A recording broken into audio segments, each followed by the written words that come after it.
Good morning, good good morning, teacher and classmates. I talk about decision needs to be made. The first question: what decision needs to be made? In my opinion, intended decisions are specific actions that the test developer or test user takes in order to help promote the beneficial consequence. That are specific, we discuss two kinds of decisions, formative and summative, that we need to make in the classroom in terms of their purpose, or the kinds of beneficial consequence they are intended to help bring about. We also discuss the relative importance, low stakes, medium stakes and high stakes of the decisions that we need to make and that others may make on the basis of our assessments. Most of the formative decisions you make on the basis of classroom-based assessment will be low stakes, while the summative decisions you make will be medium to high stakes. Other decision makers may also use the grades or marks you give to your students at the end of a school year or a period of instruction.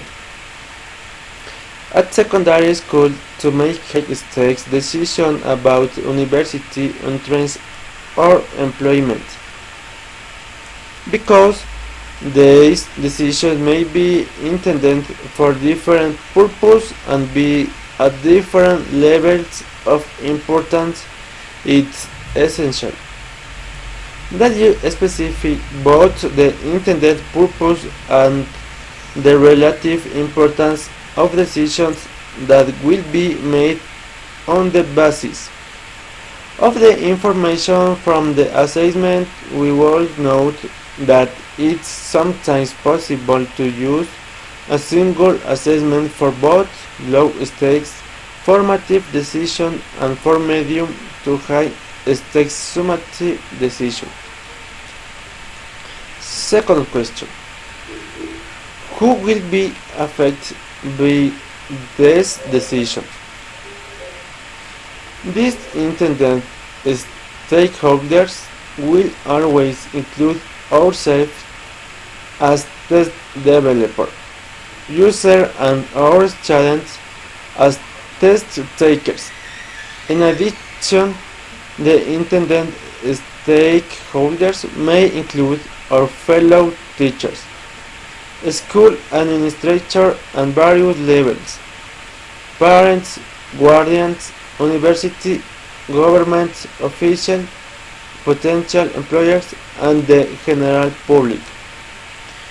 Because there may be many different stakeholders and stakeholder groups who might be affected by the decisions that are made, it's essential that you specify who the intended stakeholders are.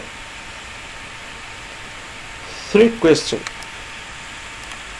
who will make this decision?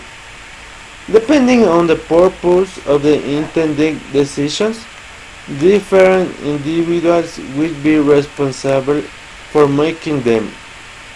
Formative decisions aimed at improving instruction and learning will generally be made by the teacher and students.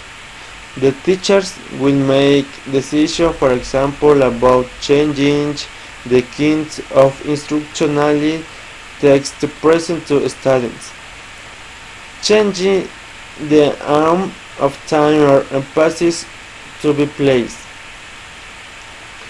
on certain learning objectives or changing the content of a lesson. Students may decide to change the way they study, modify the learning strategies they use, or decision change the amount of time they spend on specific learning objectives summative. decision. Will typically be made by teachers and school administrators.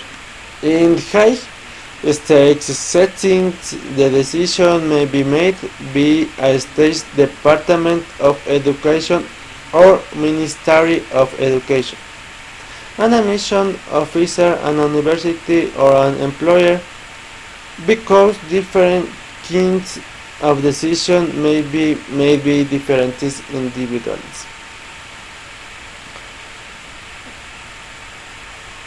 When do the decision need to be made? The decision needs to be made in time for them to help bring about the intended beneficial consequence. Formative decisions may be made before, during, or after period instruction.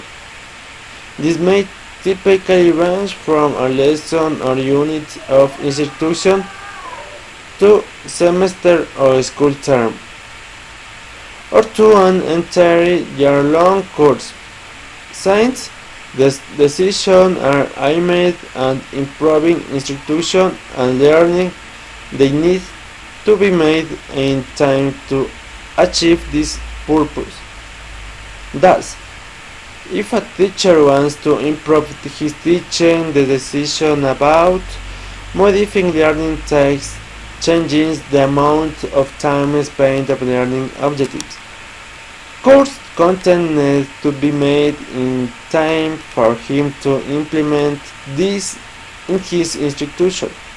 Similarly, if the teacher wants to provide feedback from the assessment to help his students improve their learning, then this feedback needs to be given in time for him to make use of it.